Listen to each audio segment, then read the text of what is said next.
자, 전날 미국 증시의 움직임을 진단해 보면서 우리 시장 개장하기에 앞서서 꼭 체크해야 될 핵심 이슈들까지 짚어보겠습니다. 오늘장 키포인트 오늘도 빅데이터 연구소 이상준 소장과 함께하겠습니다. 어서 오세요. 네, 안녕하세요. 네, 안녕하세요. 자, 오늘장 키포인트 먼저 화면으로 공개하도록 하죠. 화면 보시죠. 자, 오늘장 키포인트는 바로 이겁니다. BBIG 다시 시작할 것이냐, again이라는 키워드를 주셨어요. 자, 일단 이 내용은 저희가 잠시 후에 살펴보도록 하겠고, 전날 미국 증시가 어떻게 마감됐는지부터 한번 볼까요? 이조 앵커 얘기한 것처럼 S&P 500이 엿새 연속. 네. S&P 500이 올해 사상 최고치를 35번 바꿨어요. 네, 그러니까요. 대단한 기록인 것 같고요. 다우 운송지수가 좀 많이 올린 게 좀 눈에 띄네요. 네. 1.3%가 올랐고요. 중소형주도 많이 올랐습니다. 러셀 2000 지수가 0.7%가 올랐는데 문제는 필라델피아 반도체 지수가 좀 많이 빠졌어요. 1.5%가 빠졌는데 그러니까요. 종목들을 제가 한번 들어가서 확인해 봤더니 엔비디아 한 종목 빼고 전부 마이너스입니다. 그러니까 실제로 좀 좋지 않은 모습이 좀 나왔고요. 오른 종목보다는 급락한 종목들이 좀 눈에 좀 들어오는데요. 네. 오른 종목은 페이스북 같은 종목은 1.9%, 넷플릭스가 1% 올랐는데 마이크론 테크놀로지 제가 이제 30일 날 실적 발표하는데 좀 잘 봐야 된다고 말씀드렸는데 맞아요. 장중에는 2.5% 올랐다가 시간에는 2.5%가 또 빠졌거든요. 네. 실적이 안 나온 게 아니고 실적도 잘 나왔는데 네. 가이던스도 나쁘진 않습니다. 네. 근데 어제장에서는 5.7%나 급락을 정규장에서도 했는데 그래서 왜 이렇게 급락했는지는 이유를 잘 모르겠어요. 근데 목표 주가 하향 리포트도 좀 나왔다고 얘기를 하고 네네. 그리고 공장 매각 때문에 좀 공장을 파는 게 있는데 그렇게 그러니까요. 큰 규모는 아니거든요. 네. 그거 얘기도 좀 나오기도 하고 아무튼 좀 부담이 되고요. 또 다우 종목 중에서는 월그린 부츠 얼라이언스가 7.4%. 이 회사도 실적 멀쩡히 잘 내놓고 네. 주가는 빠지는 시간에서는 이제 그 강보합 정도 되는데요. 이렇게 급락한 종목들이 좀 눈에 띄었고요. 달러 인덱스는 크게 올라가진 않지만 7일 연속 올라오고 있고 유가가 WTI 유가가 장중에 76달러 찍었어요. 그래서 이 부분을 제가 차트를 다시 한번 그려봤는데 네. 이게 이제 급등한 이유가 이런 논리예요. 지금 7월 1일 날 오페크 플러스 회의가 열리고 있거든요. 네네. 증산이 예상이 됐어요. 하루 40만 배럴 정도 네네. 증산이 예상이 됐었는데 그래도 유가는 올랐었잖아요. 네. 근데 이 증산에 아랍에미리트에서 우리는 합의할 수 없다. 증산에. 증산에 합의할 수 없다고요? 그렇죠. 증산하게 되면은 아무래도 그 증산 안 하게 되면 가격은 더 올라가겠죠. 그렇죠. 네. 예. 그러니까 우리는 합의는 못 하겠다 그래갖고 이게 하루가 연장이 됐습니다. 그래서 증산해도 지금 그거 올라가는데 합의 안 됐어. 그러고서 네. 지금 장중에 76달러. 그러니까요. 지금 76달러는 종가 기준으로 2018년에 전 고점이 76달러 정도예요. 네. 그래서 저거 뚫게 되면은 유가 전망은 벌써 100달러 얘기하는 사람들도 많은데. 그러니까요. 유가는 올라가면 100달러가 간다 그러고 빠지면 또 맞으면 급락한다 그러고 의견이 엇갈리기 때문에 어쨌든 유가가 상승 추세에 있는 건 틀림없는 것 같고. 그리고 이게 유가가 올라간다는 거를 이제 정말 그냥 유가가 올라간다 여기에 집중하는 게 아니라 그만큼 경기 회복이 강하게 나타나고 있다. 수요가 늘어난다는 얘기죠. 그러니까 증산을 해도 증산한 배경이 수요가 늘어나기 때문에 증산한다 이런 네네. 논리고 한 가지 더 이제 체크를 해보면은 에너지 관련주들이 좀 강했는데요. 많이 강했죠. 쉐브론이 1.4%가 올랐고요. 엑슨모빌은 별로 못 올랐네요. 네네. 0.3% 올랐는데 에너지 업종 지수 자체가 상당히 좀 강하게 올랐다. 이렇게 말씀드릴 수 있습니다. 알겠습니다. 자, 이렇게 미국 증시 움직임 살펴봤고요. 그렇다면 우리나라에서 전일장 수급 특징주는 어떤 것들이 있었을까요? 어제 대장을 한 종목 꼽는다면 네. SDI 있죠. 삼성 SDI. 네. 워낙 강력하게 아침부터 연수가 들어갔고. 네. 그리고 SKI 테크놀로지도 이 두 종목은 사흘 연속 쌍끌이 매수가 나온 종목들이고요. 그 이외에 이제 넷마블, 한미약품, 제가 오늘 이슈를 따르게 BBI주인데 네네. 넷마블, 한미약품 이런 종목들 그리고 OCI 이런 종목들도 쌍끌이가 나왔고요. 연기금은 SKI 테크놀로지를 6월 달에 하루도 안 빼고 샀거든요. 근데 네네. 7월 달에도 역시 샀습니다. 똑같은 종목이 효성 첨단 소재. 어허. 이런 종목도 계속 사고 있는 종목이고요. 코스닥에서는 모처럼 코스닥 한번 종목들 한번 보여주세요. 모처럼 이런 종목들로 채워진 게 굉장히 오랜만입니다. 올바이오예요, 올바이오.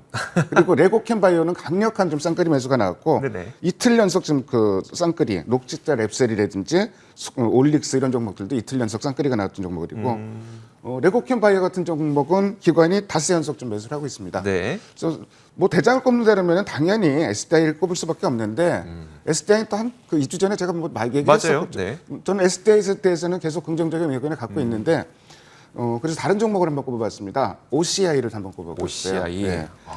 6월 그 29일 날 쌍끌이 매수를 했다가 30일 날은 소폭 양쪽에서 팔았다가 어제 다시 쌍끌이가 나온 종목이에요. 네. 그러니까 연속성이 슬슬 보이기 시작하는 종목이고,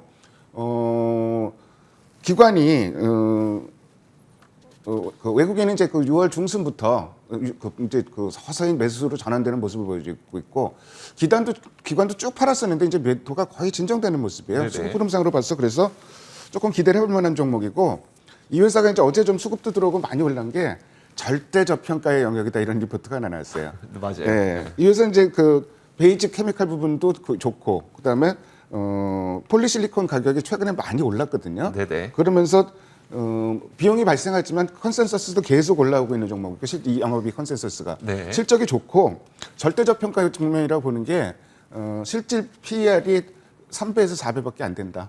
너무너무 지금 그 주가는 싼 가격이고, 네네. 이게 이제 못 올랐던 이유가 폴리실리콘 가격이 하반기에 꺾이는 거 아니냐 이런 얘기가 있는데, 중국에서 엄청나게 그 대규모 증설을 하고 있습니다. 네네. 웨이퍼 같은 거를 증설을 하고 있는데, 그거를 감안하면은 뭐 그 안정화 정도 수준은 되지만 네. 가격이 급락할 가능성도 없고, 폴리실리콘 가격이 안정된다. 여기서 더 못 오르고 계속 옆으로 긴다. 네네. 이런 상황이라도 지금 주가는 너무나 저평가되어 있는 상태다. 뭐 이런 그 논지입니다. 그래서 뭐 지금 바닥권 탈출하는 모습을 좀 보여주고 있는데, 수급이 돌아서는 거 잘 보면서 관심 가지셔도 괜찮을 것 같습니다. 알겠습니다. OCI를 수급 대장주로 좀 꼽아주셨고요. 그렇다면 이제 오늘장 키포인트 확인해 봐야 되겠죠. 바로 그 BBIG 다시 돌아오게 될 것이냐 어떻게 보세요? 오랜만에 얘기 들어보시죠. 그러니까 거의 BBIG. 반년 된 것 같아요. 반년도 더 됐죠. 한 1년 된 것 같아요. 네네. BBIG라고, 그러니까 그 배터리, 그다음에 바이오, 인터넷, 그다음에 게임. 요건데, 신성장 K 뉴딜 지수라는 걸 만들어서 발표를 했었어요. 네. 그래서 이제 요 각 그 BBIG 각 속에 지수를 구성하는 종목은 각 10종목씩이 있어요. 네네. 그리고 이제 그 K 뉴딜 지수라는 거는 여기서 또 선별을 해갖고 10종목을 만들었고. 그래서 한때는 정부에서 추천 종목을 준 게 아니냐 이런 얘기까지 좀 나왔을 정도인데, 그러니까요. 게임이라든지 바이오는 너무너무나 헤맸습니다. 네. 근데 어제 시장 흐름을 잠깐 좀 짚어보면은, 코스피는 외국인 기관이 7월 첫날부터 세게 팔았고요. 네. 코스닥은 지금 연중 최고치예요. 어제 연중 최고치인데 하락 종목이 더 많아요. 그러니까 좀 시장이 그렇게 좋은 시장이라고 볼 수는 없는데, 그 와중에도 여기에 속한 종목들은 몇 종목들이 좀 움직이고 있어요. 그리고 먼저 움직인 쪽이 인터넷이죠. 네. 인터넷에 속한 종목들은 대표적인 게 카카오 네이버, 그리고 5G 관련주가 거기 좀 들어가 있어요. 네네. 먼저 뭐 치고 올라갔고, 그 다음에 움직인 게 2차 전지 관련주들도 좀 많이 올랐잖아요. 배터리 네네. 관련주들. 그쵸. 그리고 최근 들어서 지금 그 6월 말부터 움직이기 시작하는 게 바이오, 그다음에 게임 이렇게 움직이기 시작하는데, 왜 움직일까 한번 생각을 해볼까요? 네. 뭐 인터넷은 일단 좀 그 패스하고 너무 많이 올랐기 때문에, 배터리주가 이더맥에서 왜 오르느냐? 일단 모멘텀은 테슬라가 좀 많이 올라간 것도 있지만, 네.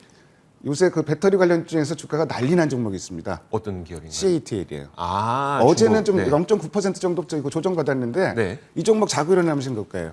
아하. 사상 최고가를 계속 경신을 하고 있는데, 네. 자, 저거 한번 보세요.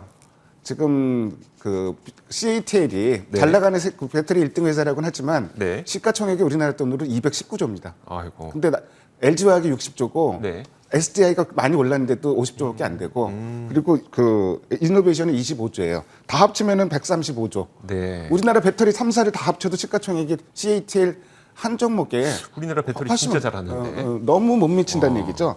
그러니까 그 배터리주들이 지금 올라갈 수 있는 좀 그 계기가 되고, 또 한 가지 생각해 볼 부분은, 어제 그 배터리 업종 지수는 마이너스가 났거든요. 네. 근데 왜 마이너스가 났냐면은 9% 빠진 SK 이노베이션 때문이에요. 아하.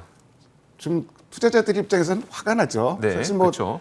저도 그 SK 이노베이션은 언젠간 분사가 될 거라고 좀 그 예상을 했었는데, 그거를 이제 그 어제 발표를 하니까, 그러니까요. 그저께 6월 말에 그 SK 이노베이션 잘 나가는 상태인데, 그때 샀던 사람들은 갑자기 폭탄 맞은 거죠. 맞아요.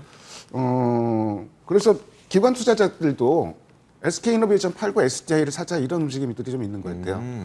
그리고 참고적으로 LG화학도 이제 그 작년에 그 물적 분할 했었잖아요. 네네. 물적 분할하고 물적 분할 전 주가를 회복하는데 2달 반이 걸렸습니다.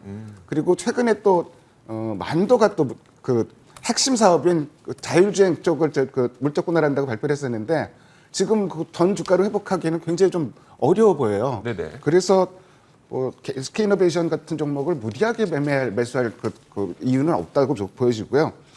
수급을 보면 근데 수급이 다 좋은 건 아닙니다. 2차 전지 중에서 수급을 보면은 역시 군계일하고 삼성 SDI가 가장 쌍크림 수급 데이터 좀 보여주시면 좋겠네요. 네.